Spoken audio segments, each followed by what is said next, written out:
இந்தியாவுக்கு ஒரு கப்பல் வந்தது உண்மை. அவங்க வந்து இன்னும் தடையை நீக்கலன்னு சொல்லி அவங்க அறிவிப்பு கொடுத்தது உண்மை. இந்த கப்பல் வந்து அதுக்கு முன்னாடி கிளம்பி வந்த கப்பல். மும்பை இது குஜராத் காண்ட்லா போர்ட்டுக்கு வர வேண்டிய கப்பல் அங்கே ஹர்மூஸில் வச்சு அடிச்சிட்டாங்கல்ல. அந்த கப்பல் அடிச்சு இந்த கப்பல் எப்படி விடுவாங்க? நேற்று முந்தானில் வந்து 60 லட்சம் பேரல் ரஷ்யாவிலேருந்து இந்தியாவுக்கு வந்திருக்கு.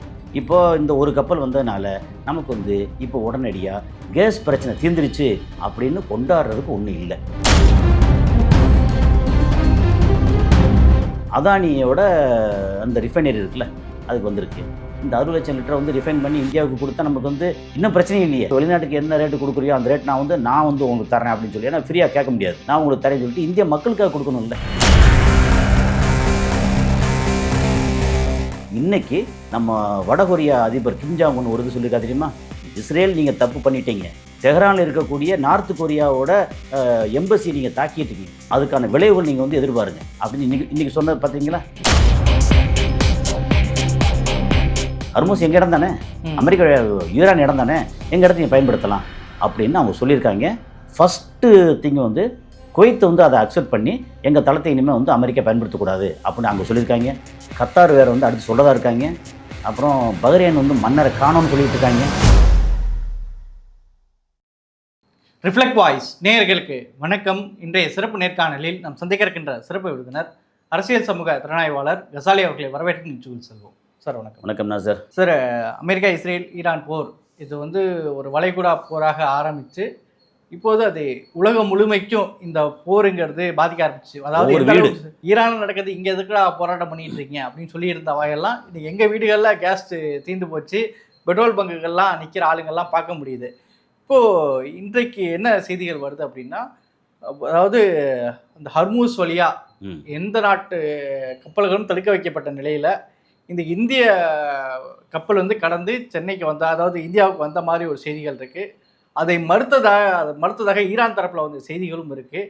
இப்போது அதாவது ஹர்மூஸ் வழியாக கப்பல் வந்து வந்துருச்சா, ஒரு சமாதானம் ஆயிட்டாங்களா இந்தியாவும் ஈரானும்? என்ன நடக்குது சார்? இப்போ நீங்கள் சொன்னீங்கல்ல, அங்கே ஹர்மூஸ் வழியே வந்து மும்பை போர்ட்டுக்கு ஒரு கப்பல், எண்ணெய் கப்பல் வந்துருச்சு, அது உண்மை.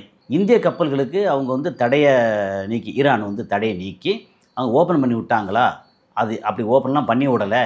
இந்திய கப்பல்களுக்கு இன்னும் தடை இருக்குது அப்படின்னு ஈரான் அறிவிச்சிருக்காங்கல்ல, அதுவும் உண்மை. அப்போ எப்படி இந்த கப்பல் வந்துச்சு அப்படின்னு கேட்பீங்கல்ல. இதில் என்ன விசாரிச்சதில் நமக்கு என்ன தெரிஞ்சது அப்படின்னா, இப்போ மும்பைக்கு வந்த கப்பல் இருக்குல்ல, அது வந்து இந்த இதில் ஹர்மூஸில் தடை போட்டாங்கல்ல, அதுக்கு ஜஸ்ட்டு முன்னாடி கிளம்புனதான் அங்கேருந்து. அது வந்து அதுக்கப்புறம் வந்து சேர்றதுக்கு இடையில வந்து கொஞ்சம் மாதிரி வெயிட் பண்ணி ஏதோ வந்திருக்கலாம். வந்து சேர்றதுக்கு இத்தனை நாள் வந்து சேர்ந்துருக்கு.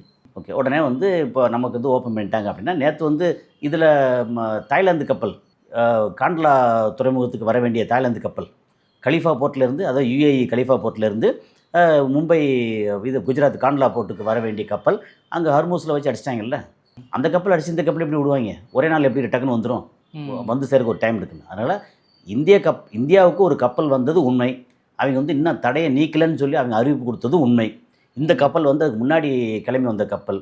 அப்புறம் உள்ளுக்குள்ளேயே வந்து சில நாட்டோட அல்லது சில பிராண்டடு கப்பல்கள் இருக்குல்ல. நீங்கள் வந்து ஏபி மோர்கன் மோலர் மேர்ஸ்க் இருக்குல்ல, MEAERSK மேர்ஸ்க். ஓகே, ஐ திங்க் டென்மார்க்குக்காரங்க, அவங்களோட கண்டெய்னர் வந்து அங்கே நிற்கிது. அப்புறம் வந்து கோஸ்கோ நிற்கிது. கோஸ்கோ வந்து சைனாவோடது.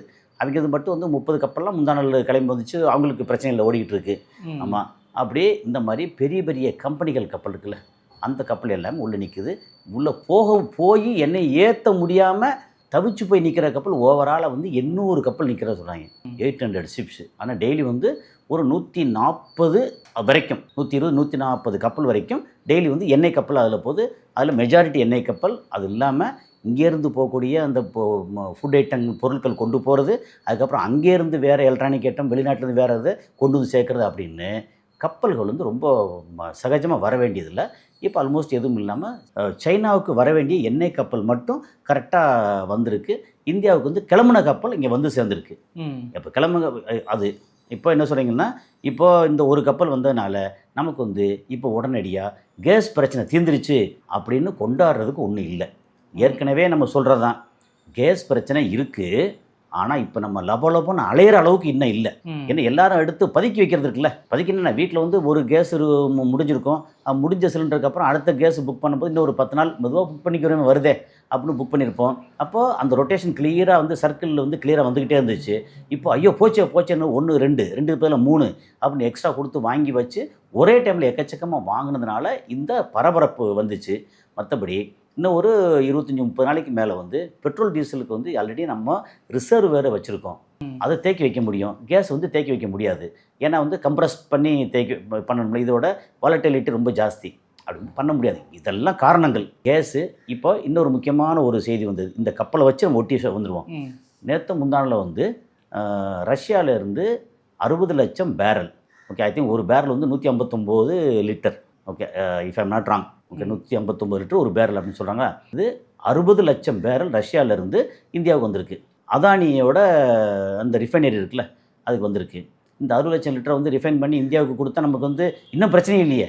அதாவது இந்த ரீஜன்லேருந்து உலகத்தில் யூஸ் பண்ணக்கூடிய 20% 25% எண்ணெய் மட்டும்தான் இந்த ஏரியாவில். மிச்சம் 75% 80% மற்ற இடங்கள்லேருந்து வருது இல்லை. இது பண்ணலாம்ல. ஆனால் இவங்க என்ன பண்ணுறாங்கன்னா, இங்கேருந்து ரஷ்யாவிலேருந்து வர்றதை வந்து எடுத்து ரிஃபைன் பண்ணி வெளிநாடுகளுக்கு அனுப்புகிறாங்க. அதானி இல்லை, அம்பானி. இது இப்போ வந்து அம்பானியோட ரிஃபைனரிக்கு, ஓகே, அதானி போர்ட்டு அது இதுன்னு எல்லாம் வச்சுருக்காங்க. ஆனால் இந்த ரிஃபைனரி வந்து அம்பானி வந்து ரொம்ப ஃபேமஸ். அது வேர்ல்டில் 4th சம்திங் சொன்னாங்க. அதோட கெப்பாசிட்டி ரொம்ப பெருசு. அப்போது இப்போ இந்த மாதிரி பிரச்சனை வந்துருச்சுல்ல. பிரச்சனை வரும்போது 30 நாளைக்கு ரஷ்யாவில் வாங்கலாம்னு சொன்னாங்க இல்லையா. அந்த ரஷ்யாவில் வாங்குகிற அந்த எண்ணெயை வந்து குரூட் ஆயிலை வந்து நம்ம இந்திய மக்களுக்கு பயன்படுத்துகிற கொடுத்தா என்ன நமக்கு இந்த பிரச்சனை வரவே வராதே.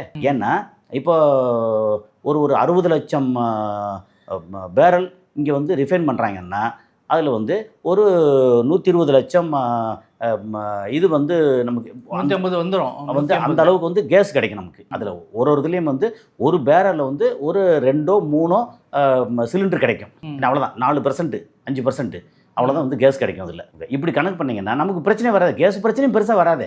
ஏன்னா இப்போ இந்த மாதிரி பிரச்சனை வருதுன்னு சொன்ன உடனேயே ஏகப்பட்ட பேர் என்ன பண்ணிட்டாங்க, இண்டக்ஷன் ஸ்டவ்வு, ஓவன் இருக்கு இல்லையா, அது இதெல்லாம் வாங்கி ஸ்டோர் பண்ணி வச்சு என்னென்ன இதுலேருந்து எப்படி என்ன பண்ணுறது, அப்புறம் இருக்கிற கேஸை உடனே நம்ம வந்து எரித்து முடிச்சிடாம பத்திரமா பாதுகாத்து வைக்கிற அளவுக்கு வந்துட்டாங்க. இப்போ நம்ம வந்து 1.5 மாதத்தில் ஒரு வீட்டுக்கு ஒரு சிலிண்டர் 1.5 மாதத்துக்கு வருதுன்னு வச்சுங்களேன். இந்த நேரத்தில் பார்த்தீங்கன்னா இனி 2.5 மாதத்துக்கு வந்து சேரும். ஏன்னா நிறையா வந்து எலக்ட்ரிக்கல் இது பயன்படுத்துவாங்க. அதுக்கப்புறம் பொரிக்கிற ஐட்டங்கள்லாம் குறைஞ்சிரும். வீட்டில் இஷ்டத்துக்கு அப்பளத்தை பொரிப்போம், வடகத்தை பொரிப்போம், இதை பொரிப்போம் இருக்குல்ல, எண்ணெயில் பொரிப்போம் இருக்குல்ல, அதெல்லாம் குறைஞ்சி பொரியல் வந்து குறைஞ்சிரும். ஏன்னா எதுக்கெல்லாம் வந்து கேஸ் அதிகமாக தேவைப்படுதோ. ஹோட்டலில் என்ன சொல்கிறாங்க, no Chinese food available because of gas shortage அப்படின்னு போகிறாங்க. விலைவாசியாக இருக்கிறது ஒரு பக்கம், ஆனால் பொரிக்கிற ஐட்டம் இல்லாமல் போயிடும். அப்போ நம்ம மக்களே வந்து தயாராகிறாங்கல்ல. 1.5 மாதம் வரக்கூடிய அந்த கேஸை வந்து 2.5 மாதத்துக்கு ரெடி பண்ணுறோம். அப்புறம் இன்னும் எக்ஸ்ட்ரா ஒரு சிலிண்டர் வாங்கி வச்சோம்னா அது ஒரு 4 மாதத்துக்கு நிற்கும். இல்லை அதுதான் சார். இப்போ வந்து கேஸ் சிலிண்டர் தட்டுப்பாடுகள், டீசல், இந்த மாதிரி விஷயங்கள்லாம் வந்து பார்த்தீங்கன்னா இப்போ நேற்றுலேயே ஒரே பரபரப்பாக போயிட்டு இருக்கு. ஏற்கனவே இங்கே என்ன பிரச்சனைங்கிறது இங்கே இருக்கிறத விட பாகிஸ்தானில் ஊரடங்கு போட ஆரம்பித்தாங்க. ஒர்க் வித் ஹோம் பண்ணணும், அதெல்லாம் போட்டதுக்கு அப்புறம் தான் இங்கே தெரிய வருது. இப்போ இந்த நிலை நீடிச்சுன்னா இன்னும் எத்தனை நாளைக்கு இது நீடிக்கும்? இது தமிழ்நாட்டுக்கு இவ்வளோ பெரிய ஒரு இந்த போர் நீடிச்சுன்னா இன்னும் பெரிய ஒரு அவல நிலையை நோக்கி போகுமா? இந்தியாவே போகும், அதில் தமிழ்நாடு ரொம்ப அதிகமாக போகும்.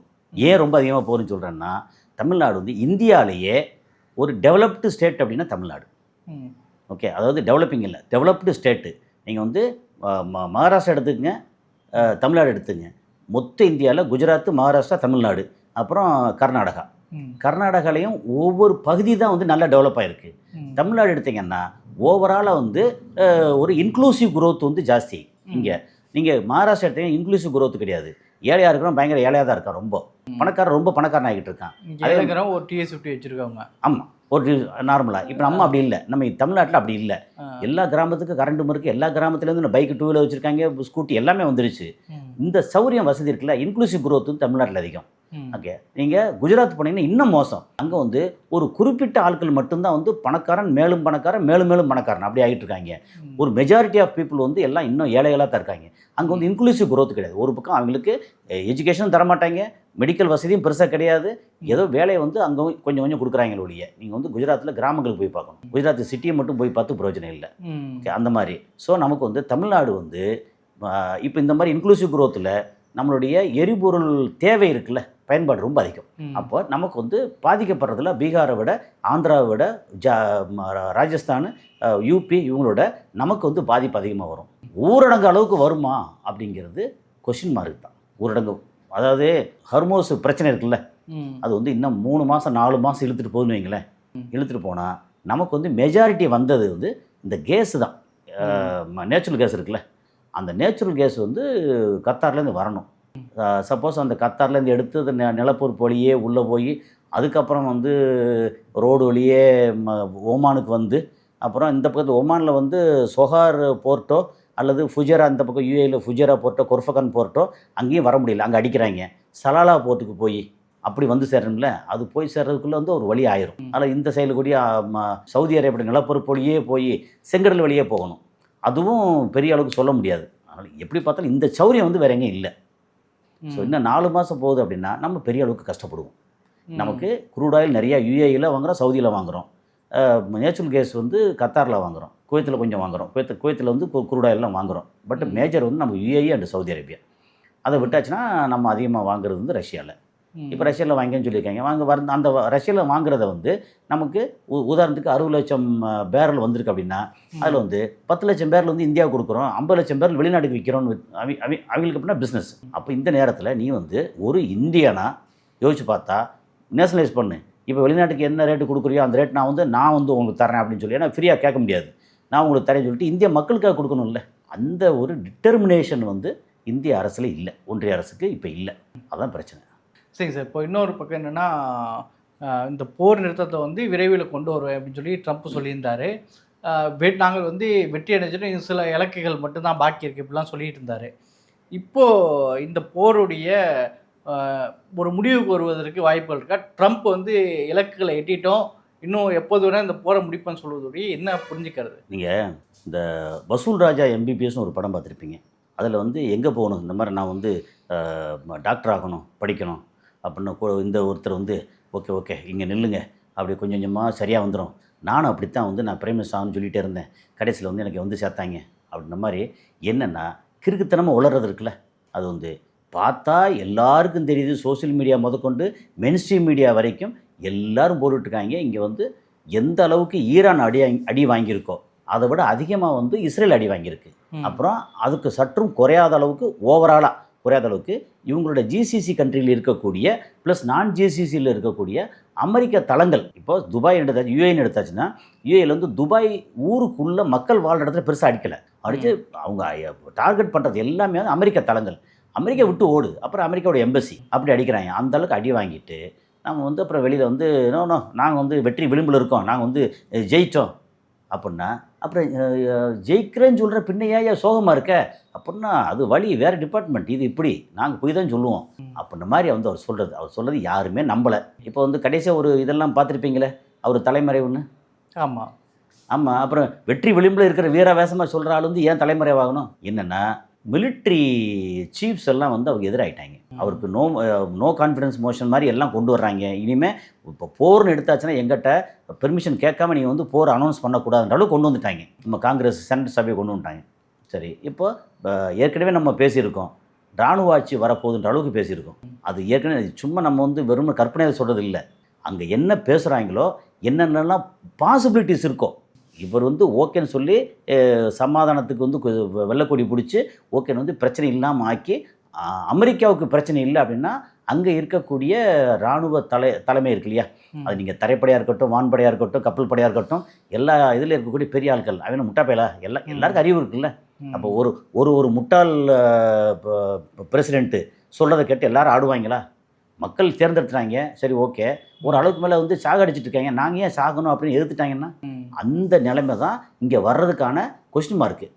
வந்தாலும் வந்துடலாம், பாகிஸ்தான் மாதிரி இந்த புரட்சி வந்து அவங்க வந்து கைப்பற்றிட்டு. இல்லை அதான் சார், இப்போ ஈரானுடைய அதிபர் அவர் வந்து சில விஷயம் 3 நிபந்தனைகளை சொல்லியிருக்கிறாரு. அந்த நிபந்தனைகளை அமெரிக்காவோ அல்லது இந்த போர் நிறுத்தத்தை கொண்டு வர, ஏன்னா வளைகுடா முழுக்க இப்போ வந்து பெரிய அளவில் இருக்குது, உலக நாடுகள் முழுக்க அமெரிக்கா ஆதரவு நாடுகள் அளவில் ஒரு பொருளாதார பெரிய அளவில் நெருக்கடி இருக்குது, அமெரிக்காவிலேயே பெரிய நெருக்கடி இருக்குது. இப்போ ஈரான் சொல்லக்கூடிய இந்த 3 நிபந்தனைகளை அவர் அக்செப்ட் பண்ணுறதுக்கு வாய்ப்புகள் இருக்குது. நான் படித்து பார்த்தேன், இவர் பெசஸ்கியான் வந்து பிரசிடென்ட். ஓகே, அவர் சொன்ன 3 நிபந்தனைகள் பெருசாக ஒன்றும் இல்லை. எங்களுடைய இறையாண்மையை வந்து பாதுகாக்கணும். யார்கிட்டேருந்து பாதுகாப்ப? நீங்கள் வந்து யூஎனில் சொல்லலாம். யூஎன் தான் அவங்களோட வேட்டை நாய், அவங்களுடைய வந்து எலும்புக்கு வாலாட்டுற நாய் மாதிரி இருக்காங்களே யூஎன்னு. யார்கிட்ட சொல்லுவீங்க? இவர் சொல்கிற நிபந்தனைகள் ஒன்றும் இல்லை. ஆனால் இதுக்கு முன்னாடி அவர் அலி லாரிஜானி சொன்னார். அலி லாரிஜானிகிட்ட எல்லாம் பேசிட்டு இவர் நம்ம வெளியுறவுத்துறை அமைச்சர் இருக்கார்ல அப்பாஸ் ஆராக்சி, அவர் சொன்னார் கரெக்டாக, நாங்கள் பேச்சுவார்த்தைக்கு வர தயார், ப்ரொவைடட் நம்பர் 1 எங்கள் மேலே போட்டிருக்க மொத்த பொருளாதார தடையும் நீக்கணும், அது கரெக்டானது. நம்பர் 2 இந்த ரீஜனில் இருக்கிற அத்தனை தளங்களையும் விட்டு அமெரிக்கா வெளியேறணும். நம்பர் 2. நம்பர் 3 வந்து பாலஸ்தீனத்துக்கு தனிநாடு அந்தஸ்து கொடுக்கணும்.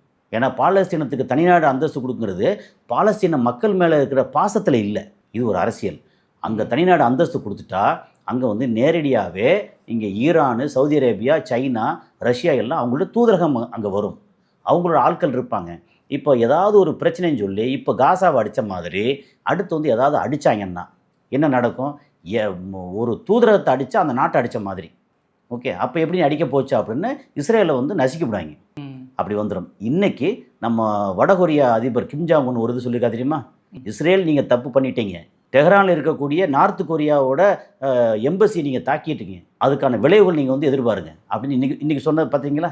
கிம் ஜாங் வந்து அவர் வெளியே வர்ற வரைக்கும் வந்து எப்போ பயங்கரமான ஆளுன்னு சொல்கிறாங்க. அவர் எப்பேற்பட்ட பயங்கரமானால் அவர் வந்து என்ன மாதிரி பண்ண போகிறாலாம் தெரியாது.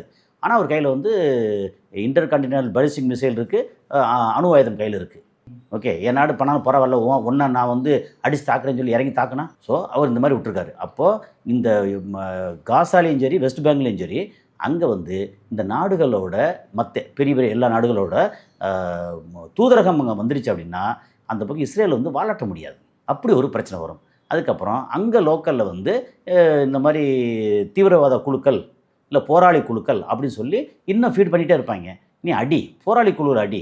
ஆனால் நீங்கள் காசாக்குள்ளேயோ வெஸ்ட் பேங்க்குள்ளேயோ இஷ்டத்துக்கு உள்ளே நுழைஞ்சு நீங்கள் வந்து வீடுகளை வந்து அடிக்கிறது, துப்பாக்கி வச்சு சுடுறது, இல்லை ரோடை வந்து ஜேசிபி வச்சு ரோடை அப்புறம் உழுது போடுறது எல்லாம் எவ்வளோ கேவலமாக பண்ணாங்க, எல்லாம் பண்ணாங்கல்ல. இந்த மாதிரி பண்ண முடியாது, ஏன்னா தனி நாடு அந்தஸ்து வந்துருச்சுன்னா.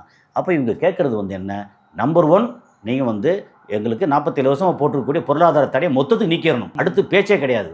இந்த பக்கம் இருக்கக்கூடிய மொத்தம் இருக்கக்கூடிய 27 இடத்துல இருக்கக்கூடிய அமெரிக்காவோட தளங்கள் பூரா கை விட்டுட்டு அமெரிக்கா வெளியேறிடணும். அப்படி வெளியேறினான்னா அவன் வந்து ஒன்றும் இல்லைன்னு அர்த்தம். 7 ட்ரில்லியனுக்கு மேலே செலவு பண்ணி வச்சுருக்காங்க, அதெல்லாம் இப்போ அடிச்சிட்டாங்க, நிறைய அடிச்சிட்டாங்க. ஓகே, அப்போ வெளியேறிடணும். நம்பர் 3 பாலஸ்தீனை வந்து தனிநாடு கொடுக்கணும். அப்படி கொடுத்தா இஸ்ரேல் ஓஞ்சிரும், அமெரிக்கா ஓஞ்சிரும். அப்போது அந்த யூனிபோலார் அப்படிங்கிறது வந்து பிரிஞ்சு எல்லாம் மல்டி போலாராக மாற வாய்ப்பு இருக்குது. அவன் தனி கொடுத்தணும். அவன் கல்யாணம் பண்ணிட்டான், அவன் பொண்டாட்டியோட தனியாக போய் அவன் குடும்பம் நடத்திக்கிறான். நீயே அங்கே மேலேருந்து உட்காந்துட்டு இப்படி பண்ணு, அதை பண்ணு, இதை பண்ணி சொல்லிக்கிட்டு இருக்க அப்படிங்கிறது தானே. அந்த ஒரு விஷயம் வந்து இங்கே வந்து சேர்ந்துடும் அப்படிங்கிறது தான். அதனால் இவர் பெசஸ்கியான் சொன்ன இது இருக்கு இல்லையா, அந்த கருத்து கரெக்டான கருத்தாக எனக்கு தெரியல. எனக்கு சொன்ன 3மே வந்து கரெக்டாக இல்லை. இன்னும் 1 வாரம் கழித்து இதே மாதிரி கண்டினியூ ஆச்சுன்னா, இன்னும் 1 வாரம் கழிச்சா வந்து இதையும் சொல்லிடுவோம். ஈரான் வந்து என்ன சொல்லியிருக்காங்க, நம்ம வளைகுடா நாடுகள் இருக்காங்க இல்லையா, ஜிசிசி இந்த நாடுகள் இருக்காங்க இல்லையா, அவங்களுக்கு UAE, Saudi Arabia, Qatar, Bahrain, Oman பிரச்சனை இல்லை, குவைத், ஓமான் எப்போயுமே அவங்களுக்கு பிரச்சனை இல்லை. ஓகே, ஏன்னா ஓமானில் ஒரு இது கூட அடிக்கவே இல்லையே தெரியுமா. ஓகே, மற்றவங்களுக்கு என்ன சொல்லியிருக்காங்க, நீங்கள் வந்து அமெரிக்கா இனிமேல் இங்கே வந்து இந்த தளத்தை பயன்படுத்தாது அப்படின்னு நீங்கள் அவங்கள்ட்ட வந்து அவங்கள தூக்கி எறிஞ்சிருங்க. நீங்கள் வந்து இப்போ இந்த ஹர்மோஸை பயன்படுத்தலாம். ஹர்மோஸ் எங்கள் இடம் தானே, அமெரிக்கா ஈரான் இடம் தானே, எங்கள் இடத்த நீங்கள் பயன்படுத்தலாம் அப்படின்னு அவங்க சொல்லியிருக்காங்க. ஃபஸ்ட்டு திங் வந்து குவைத்தை வந்து அதை அக்செப்ட் பண்ணி எங்கள் தளத்தை இனிமேல் வந்து அமெரிக்கா பயன்படுத்தக்கூடாது அப்படின்னு அவங்க சொல்லியிருக்காங்க. கத்தார் வேறு வந்து அடுத்து சொல்லதாக இருக்காங்க. அப்புறம் பஹ்ரைன் வந்து மன்னரை காணோன்னு சொல்லிகிட்டு இருக்காங்க. அப்புறம் மக்களோட தைரியமாக வந்து இன்னும் அவர் ஷேக் முகமது பின் ஜாயித் அவர் மக்களோட உட்காந்து டீ சாப்பிட்றாரு. ஷேக் முகமது பின் ராஷித், நாங்கள் வந்து எனக்கு கஷ்டம் எங்களுக்கு, ஆனால் இந்த கஷ்டத்தில் தான் எங்களோட வலிமை என்னன்னு நாங்கள் காமிக்க முடியும். அதனால் நாங்கள் வந்து மக்களோட இருக்கோம், இந்த நாடு இது எங்குது, நாங்கள் இப்போ யாரும் எங்களை வந்து மிரட்ட முடியாது, ஒன்றும் செய்ய முடியாது அப்படின்னு அவர் மக்களோட இறங்கி நிற்கிறாங்க. ஆனால் என்னென்னா அவங்களுடைய கொள்கை இருக்கு இல்லையா, அமெரிக்காவோட சேர்ந்த கொள்கை, அதை என்ன முடிவெடுக்க போகிறாங்கன்னு தெரியாது. நல்ல முடிவாக எடுத்து ஓகேனாங்கன்னா இந்த ரீஜனில் நமக்கு வந்து ஈரான் முக்கியம். ஏன்னா இத்தனை வருஷமாக 40 வருஷமாக 50 வருஷம் ஆச்சு வந்து நமக்கு பாதுகாப்புக்கு அமெரிக்கா இருக்கான்னு நம்பி கடைசியில் பார்த்து எங்கள் பாதுகாப்புக்கு இல்லை அவங்க பாதுகாப்புக்கு நம்ம இருக்கோம் அப்படின்னு முன்னாடி சவுதி அரேபியாவோட ஒரு மீடியா பர்சன் சொன்னார். இன்னைக்கு சவுதி அரேபியாவோட ஒரு மினிஸ்டர் சொல்லியிருக்கிறார். இன்னைக்கு நேற்று நைட்டு இன்னைக்கு சொல்லியிருக்கிறார். இல்லை அமெரிக்காவை நம்பி நாங்கள் ஏமாந்துட்டோம், எங்களுடைய பாதுகாப்பு இருப்பாங்கன்னு சொல்லியாச்சுன்னா இப்போ பார்த்தா அவங்களுக்கு நம்ம தான் பாதுகாப்பு கொடுக்குற மாதிரி இருக்குது அப்படின்னு. எப்படி என்னன்னா, நம்ம சாதாரண ஒரு மீடியா பர்சனோ அல்லது ஒரு சாதாரண பொதுமக்களோ பேசுகிறது வேற. அஃபீஷியலாக ஒரு அமைச்சர் சொல்லியிருக்கிறாரு, சவுதி அரேபியோட அமைச்சர், ஒரு பேர் மறந்துட்டேன், சொல்லியிருக்கிறாரு. அப்போ என்ன அர்த்தம்? அமெரிக்கா இது வந்து குட் ஃபார் நத்திங், நமக்கு வந்து தேவையில்லை அப்படின்ற முடிவுக்கு வந்து இப்போ ஈரான் வந்து கை ஓங்குதுன்னு வச்சுங்களேன். அமெரிக்கா மாதிரி ஈரான் வந்து பயங்கரமாக வந்து இங்கெல்லாம் பிரச்சனை பண்ணுவாங்களா? அப்படிலாம் ஒன்றும் கிடையாது. இப்போ எல்லாம் தனித்தனியாக ஆகிட்டாங்கன்னா இப்போ அந்த சவுதியோட பாதுகாப்புக்கு சைனா வருவான், ரஷ்யா வருவான், அமெரிக்காவும் வருவான். ஆனால் முன்ன மாதிரி அமெரிக்கா வந்து சுற்றி எல்லாம் வச்சுக்கிட்டு ஆக்கிரமிச்சுக்கிட்டு நான் சொன்னதான் உனக்கு வந்து பொருளாதார தடை போடுறேன் இதை போடுறேன் அப்படின்னு ஒரு வெங்காயம் உரிக்க முடியாது இங்கே. நம்ம சரிங்க சார், இந்த போருடைய நிலை மிக மோசமாக போயிட்டுருக்கு. ஹர்முஸ் மூடப்பட்ட நிலையில் பெரிய அளவிலான தாக்கத்தை இன்னும் மூடப்பட்டு இருக்கு, மூடப்பட்டிருக்கு. பெரிய அளவிலான பொருளாதார தாக்கத்தை எல்லா நாடுகளும் அனுபவிச்சுட்டு இருக்குது. இந்த போர் விரைவில் வருமா அல்லது நேரத்துக்கும் நன்றி.